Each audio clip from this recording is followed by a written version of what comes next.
customer service, done right, can be your company's single biggest competitive advantage.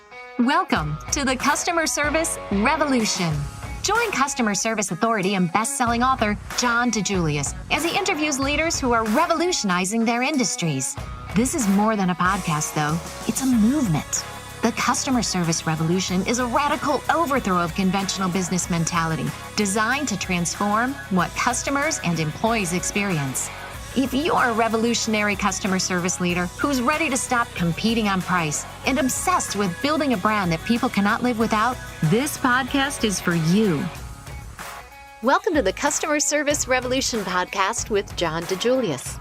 This week, John speaks with Jonathan Slane, entrepreneur and author of the book, Rock the Recession: How Successful Leaders Prepare for, Thrive During, and Create Wealth After Downturns. In this episode, you'll learn, where are we with regards to a recession? How is a recession a great opportunity for companies? What are non-economic recessions that can affect businesses? And what are the 4 tiers of an emergency brake companies need to be prepared to execute? Now here's your host, John DeJulius. Hello, revolutionaries, and welcome to another episode of the Customer Service Revolution podcast. I am John DeJulius, Chief Revolution Officer of the DeJulius Group, and I'm really excited to have a guest today on the show, Mr. Jonathan Slane, author of the book, Rock the Recession. Welcome, Jonathan. Thanks for having me, brother. Let's rock. It's great to have you, and you are actually from my hometown, Cleveland, correct? Correct. I think that we are not too far away, even though we're doing this virtually right now. Yeah. So you still live here and born and raised, and I think you went to UNC, right? Correct. Go Tar Heels. Yeah. How they doing in the NCAAs as we when we're recording this? It's the first weekend. Yeah, we're still in it for now. Yeah. We'll see what happens. Good. All right, Jonathan. Well, so your new book or latest book, Rock the Recession: How Successful Leaders Prepare for, Thrive During, and Create Wealth After a Downturn. So I'm sure you've heard this quote: financial prognosticators have successfully predicted the last 9 out of 4 recessions. Have you heard that before? I have. Yeah, it's funny. So where are we with the recession? When this comes out, it'll be April 2023. It's probably one of the most questions I get asked. Are we in? Have we entered? Are we going into one? What do you think? Well, so the technical definition of a recession is 2 quarters of negative GDP growth in the US. Yeah. And so technically not in a recession yet. Although I think more accurately for a lot of our audience, it really depends on whether or not people are spending more or not spending more, and then where we think things are going in the future. So from that measuring stick, I think that most people believe that we're in a recession or we're at least tipping into one. And then I've heard over and over that people believe that this recession will be longer, but more shallow than prior recessions. So I think that's the sentiment. And since the consumer drives so much of our economy in the US, if the consumer believes that we're in a recession or going into a recession, we tend to get into a doom loop, because then the consumer gets worried about spending, so they save more of their money. When consumers save money, they buy less stuff. When they're buying less stuff, then manufacturers make less stuff, and then people lose their jobs, which means people have less to spend. And so it becomes this kind of self-fulfilling prophecy. So part of where we're at is need to get the consumer propped back up and excited so that we don't get into a recession that we've caused ourselves. You know, and I know you talk a lot about this in your book and preparing for one and all that. I, for one, as a business owner, like recessionary times, and none of my businesses do better in a recession. But the reason why I like it is my competition does so much worse, right? They're flat-footed. They weren't prepared for it. I like to say the recession is a business enema. It does a good cleansing of the crap that people that were hanging shingles and competing with us and not doing a good job of giving us, everyone in whatever industry you're in, a bad reputation. You know, do you agree with that? What's your thoughts on that? I agree. And so there have been many books written on recessions. I was trying not to write a book that somebody else has already written. I didn't want to write something derivative. So really, we called it Rock the Recession because it's about if you know that you're in a recession or that a recession's coming, what could you do differently for your business to set yourself up to use it as the opportunity that a recession really is? Like in the example you gave, so many of the other shingle hangers will go out of business in a recession because they're undercapitalized or because they're not very good. And like Warren Buffett says, when the tide goes out, you can see who's swimming naked. Right. So the tide goes out in a recession, you can see who's swimming naked. But for those people that knew that it was coming, they have a war chest. Now they can do cool things like you can invest in buying your competitors. So maybe there's that competitor that's super annoying, but in a recession, you have an opportunity that you wouldn't have had a year ago, because when times are good, nobody wants to sell except for a crazy number. But no, I mean, it becomes an employer market again, right? Instead of an employee market, it becomes a tenant market again because there's more vacancies and, landlords become more negotiable. So, yeah, I mean, there's a lot of benefits. And like you said, you can, in your book, you talk about, 8 players are available and you can gobble up market share. All right. So if I'm a leader, an entrepreneur, what's the first thing we should be doing right now, hedging our bets? Yeah. So I want to talk about the downside case because that's where I counsel people to start. And in our language, we call it an emergency brake. So I think that every business owner leader should have an emergency brake plan. So if it's not working out, what's your canary in the coal mine? How would you know when you need to react and when you need to make changes in your business? Because if you don't have some sort of emergency brake and you haven't preordained when you would use it, then you can really get yourself into trouble. So John, what I mean by that is it's usually a basket of KPIs, a basket of economic indicators, such that when you see you're hitting those levels, then you would make changes in your business. So say you're a $50 million business and you see the business slide to 45 million, then you would say, when I see that happen, I'm automatically going to make these cuts. When I see the business slide to 40 million, then I'm going to do tier 2 of my cuts. And then at different levels of revenue, you would have a tier 3 and a tier 4. We just recommend a 4-tier plan. Happy to talk in more detail, but biggest picture, I would start with the emergency brake, because when recessions hit, we've noticed that business leaders and owners tend to get emotional and then they make bad decisions.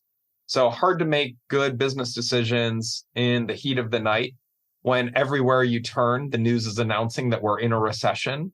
Much better to do it in laying off another 10,000 people. I mean, every day you're reading about, not to mention Silicon Valley Bank and all those. So it is doom scrolling, which leads me to my next question, Jonathan. How do we, not cause panic in our employees that their future is unsafe?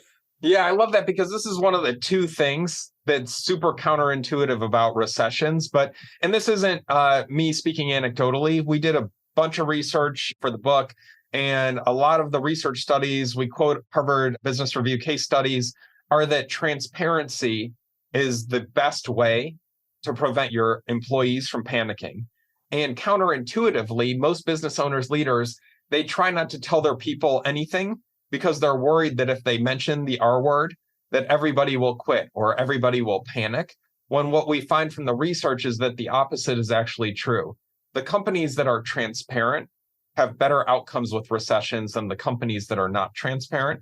And so I think, John, what that looks like is you need to be talking to your people to say, we are monitoring the situation.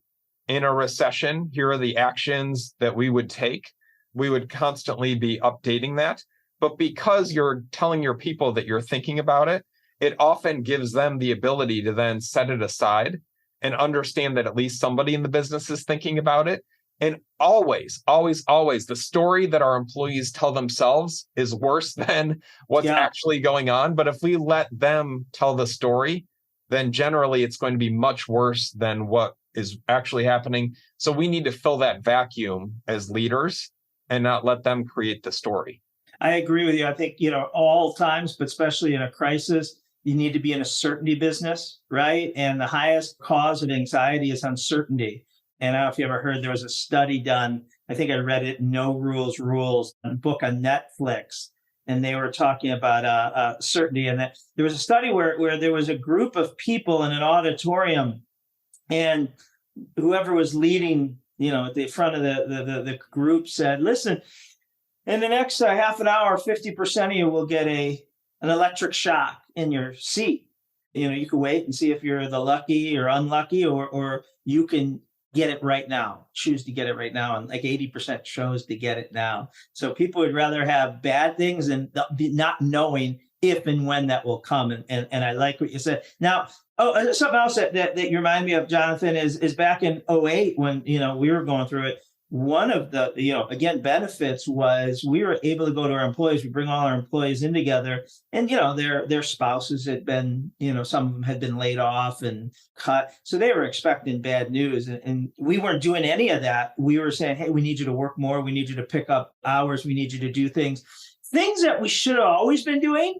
That during good times, our employees would have, rioted and complained. They were so thankful that that's what we were asking them for. So there is, you have a little leverage when you can get people to do things that, again, you get sloppy, you start cutting corners, things you should have been doing anyway. But in your advice, in your transparency, do you warn people that they're, if it doesn't get better, there could be pay cuts or layoffs, or what do you recommend with that? Yes. So it's a 4-tier system. And of course, every company needs to customize it to be a fit, but the standard is 4 tiers. In the first tier, you're making cuts to expenses. In the second tier, you're making deeper cuts to expenses. So in the first tier, think of how you would eliminate 10% of the expense in the business. I think that's a good starting point. Tier 2 would be deeper cuts. In tier 3, that's where we're doing things like starting to cut people. So tier 3 would be where people go. When do we get rid of the ping pong table? Tier 1, that's where the ping pong table's going. But then you wait till tier 2 for the free beer to go away. Right. I also see that you recommend take out the trash yourself. What tier is that? Because I do not want to start taking out our trash. That's a tier 1 thing, brother. You also will be doing your own cleaning, your own sweeping. Right. But I think back to your point, I don't call it a business enema, although I might have to steal that. I call it's good business hygiene. Like, I think a lot of what we talk about in Rock the Recession is just good business hygiene. And we get away from it, especially when times are good. We get complacent and it's easy to get away from the disciplines. But in any case, tier 1, tier 2, expense cuts, tier 3, is where your C players got to go. And then your A and B players who are staying, they're going to take cuts in pay. So always highest percentage cuts should be with the top leaders, and then should be less and less as a percentage the closer we get to the front line.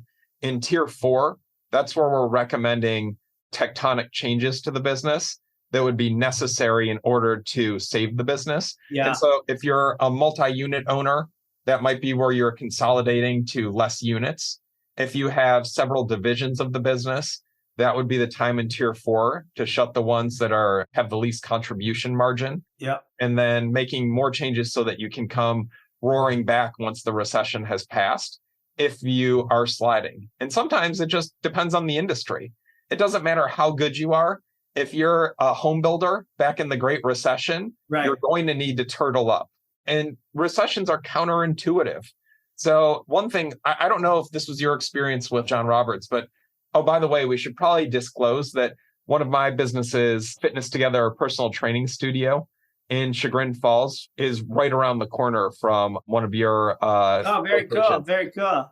But I don't know if this is your experience, but in the COVID recession, we actually did better because people were investing in affordable luxuries like personal training to be able to keep themselves fit and healthy.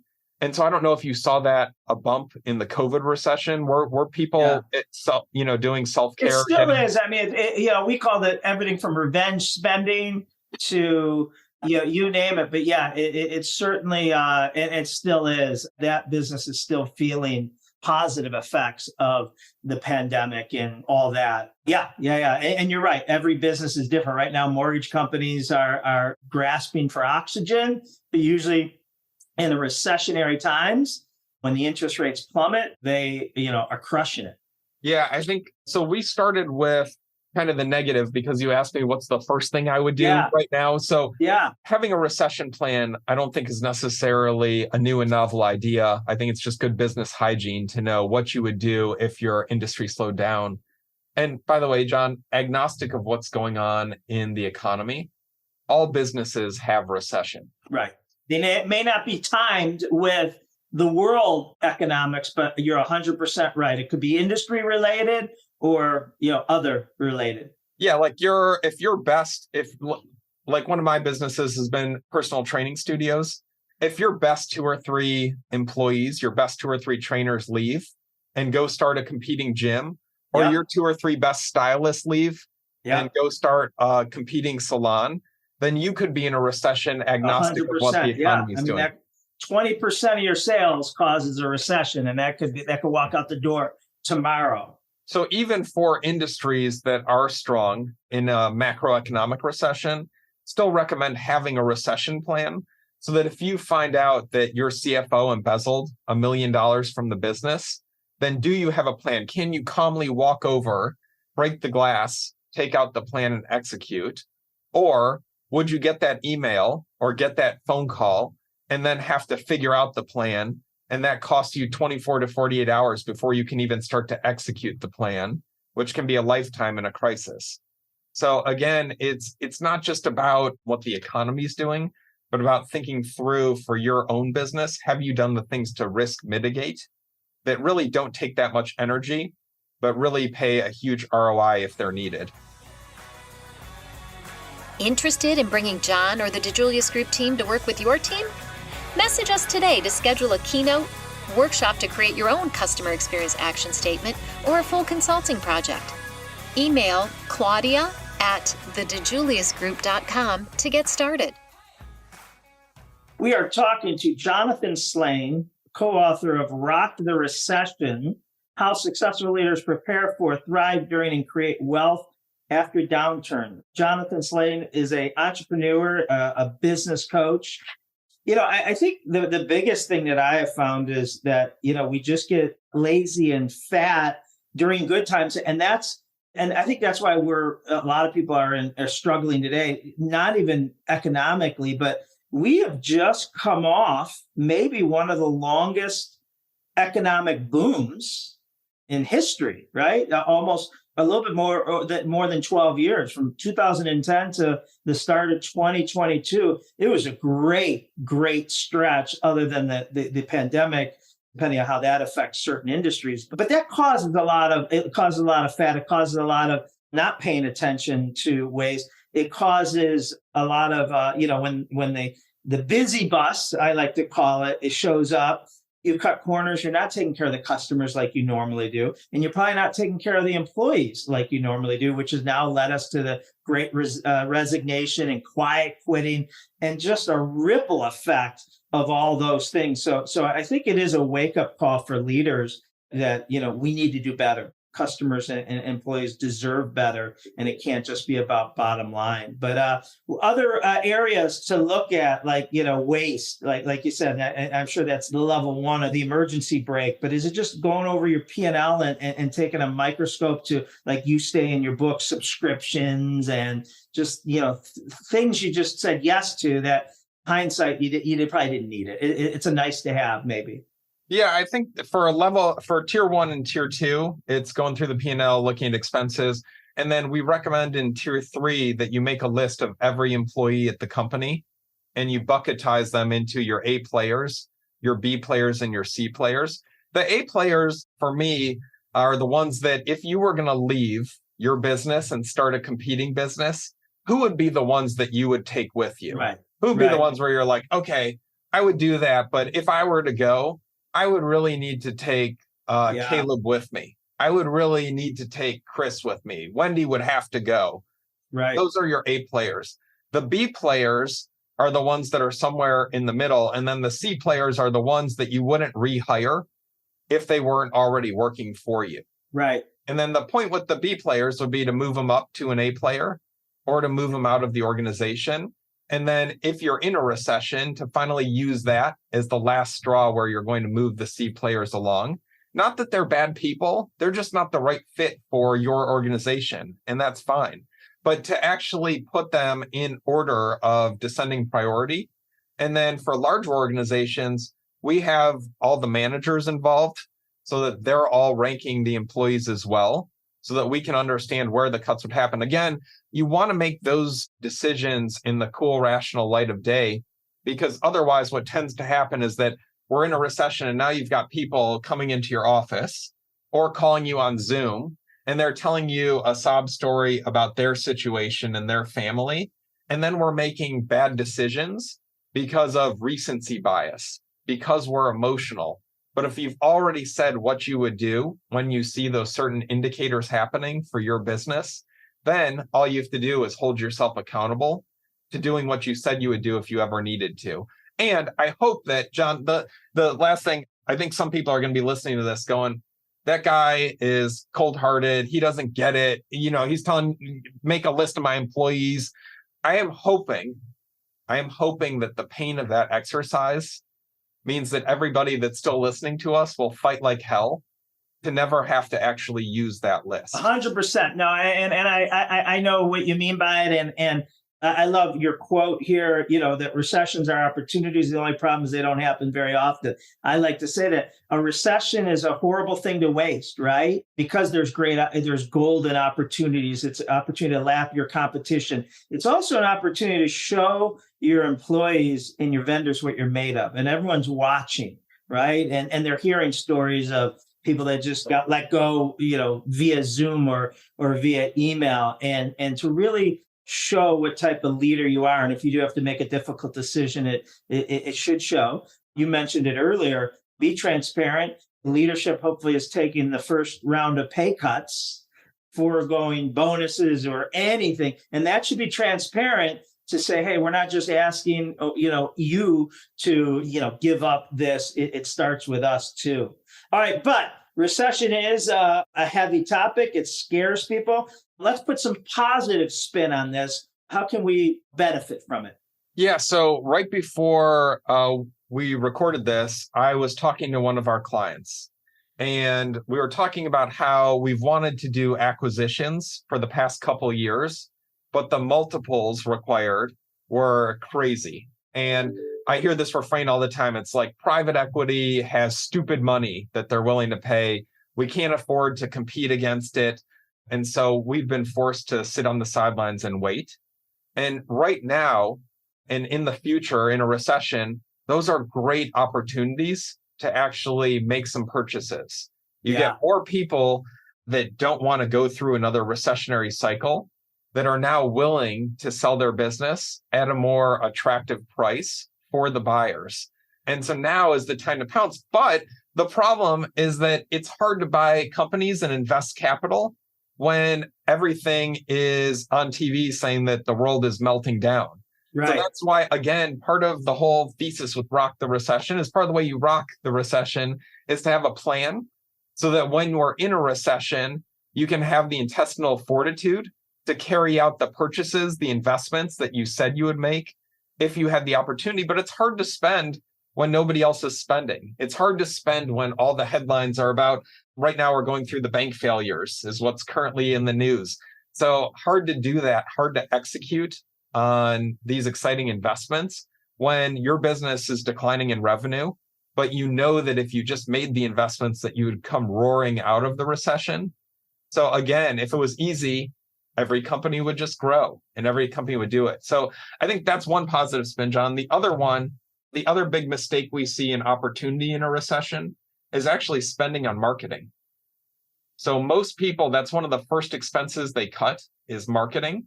So again, would recommend that companies invest the same, if not more, in marketing, because you've got less competition. If less people overall are marketing, then every marketing dollar you spend has a much bigger ROI and effect. And this isn't just me opining. Again, research-based, going back to the studies that track companies and how much they spend in recessions and then track their post-recession performance. There's a direct correlation between companies willing to invest in marketing and advertising during a recession and their ability to come roaring out of it. because their competitors are far behind. By the time they realize we're out of recession and start spending again, you're going to go blasting past them in the fast lane. And so that's what we're really after for all the teams that we get to work with. No, I mean, you're 100% right. While I'm not involved in the salons anymore, last couple of years, we have been, wanting to expand and open a new location and ideally buy an existing location that could be struggling, but, because the leasehold improvements, it's a lot cheaper than gutting out all that. But no one's selling. And one of the drawbacks, well, like we said, I think the industry was doing well overall post-pandemic, but also all the PPP money and all that kept people afloat that may have been teetering pre-pandemic. And so we were like, God, we hope the recession comes sooner than later, because then we get the pick of the litter. Then they're either going out of business or waving a white flag saying, can you rescue me? So when you're in a good position and you haven't acted like a drunken sailor during good times, you could really take advantage of this. Yeah, can I geek out on a point there? And I know that I'm going to double click on something you just said. Yeah. So this is a little bit deeper and maybe more of the 201 or 301 level of recession planning. But for me, I think that we want businesses to think about what are the 10 to 20 economic indicators and KPIs in your business that you regularly monitor that would allow you to know if your business is in a recession or not. And so part of those indicators might be things like, what's our revenue? What's our gross margin percentage? What's our profit? What's our backlog of work? How many leads are we getting every day? Things that if you saw one of those KPIs move, then you would know that we're doing better or we're doing worse. And then what I'm responding to is things like PPP savings. That's publicly available information. And we know that people are spending through their savings at a greater and greater rate. And so if you were to start to look at things like unemployment rate, to look at the amount of PPP savings that people have, to look at other macroeconomic indicators like interest rates, then together, if you put together a basket of 10 to 20 numbers, then that would let you come up with a recession score for your business that would then drive your activity. So you could say that if you saw that recession score drop from 100 to 80 or 80 to 60, then you would change which tier of recession you're in. Or you would activate your plan to go start aggressively buying businesses or investing in talent. A players weren't available 2 years ago. Now, if you're talking to A players, they may be getting nervous because they're one of those companies that keeps everything a big secret. And they're worried the other shoe's going to drop and they're just going to get fired one day. But then they're more willing to come over to you. That recession score, and it does require some work. You have to figure out the right basket of 10 to 20 numbers. Some are internal, some are external. I'm just proffering that that's part of how you would stay educated and then also make sure that you're driving the business off of logic. And that allows you to make great decisions instead of what usually happens in a recession, which is that I think people make their least bad decision. So at some point, you lose a bunch of options and you're left with two options and they're both crappy. And now you have to pick the least bad one. This is all about how do you not box yourself into a position of having to make a least bad decision and getting yourself to a point where you've got three great options. And now it's just deciding which of those three you think is the best place to invest. And I believe, John, correct me if I'm wrong, but I think the real lesson here is 80% of this is being prepared. Don't wait for a recession, right? Prepare for it. And then you have your moves already, like you said, thought out logically and not in crisis mode where, you're reacting, you aren't thinking through things. Yeah, I'm pretty sure that the leaders that have a recession plan, it will be much more comfortable to go through a recession, whether it's caused by macroeconomic conditions or it's caused by something internal to their business. Maybe a regulatory change all of a sudden makes it so that you're not allowed to sell whatever you're selling or you're not allowed to sell it in the same way. That can cause a recession in your industry overnight. So what would your plan be? How would you deal with it? Versus if you don't have a plan and you're in the floor in the fetal position under your desk, much less comfortable way to go through a recession. Well, right. I mean, we think we have, after the reset, whenever the recession happens, all right, we got a good 7 to 10 years. Well, again, you don't know what is going to happen internally in your company, in your industry. And so you should always have this plan, always. And the tier 1, you should always be doing it. So your link to your book and how people can follow you, contact you will be in the show notes. But tell them anyway, where's the best place to get your book? Amazon's the best place to get the book. And the website is recession.com. Believe it or not, we're recession.com. So you can go there. It has all the information on getting in touch with me for any reason. And also at recession.com/ready, we've got a 20-question assessment. You can take it. It's free. And it'll give you your current recession readiness assessment score. So you can see whether or not you're ready for the recession and what to do about it if you don't like your score. Awesome, Jonathan. So we are going to have the link to the book at Amazon, recession.com, your website, a link to the 20 questions. That's a free download. And then on there, they can follow you, contact you, all that stuff. Perfect. Correct? At the website, is that correct? Correct. All right, Jonathan, anything you want to wrap up with? One more final message to our listeners. It's buckle up. I think this recession could be protracted. I think that it will be a great opportunity for future growth. And it's all about being prepared so that this can be an opportunity so that you're rocking the recession instead of getting rocked by it. Awesome, Jonathan. Thank you so much for your time today, for writing a great book. And I appreciate having you. And thank you, Revolutionaries, for another episode of the Customer Service Revolution podcast. And we will see you next week. We hope you enjoyed this episode and are ready to think about starting your own customer service revolution. To get inspired by more episodes, subscribe now on Stitcher, iTunes, Spotify, or wherever you get your podcasts. Thanks for listening and for being part of the Customer Service Revolution.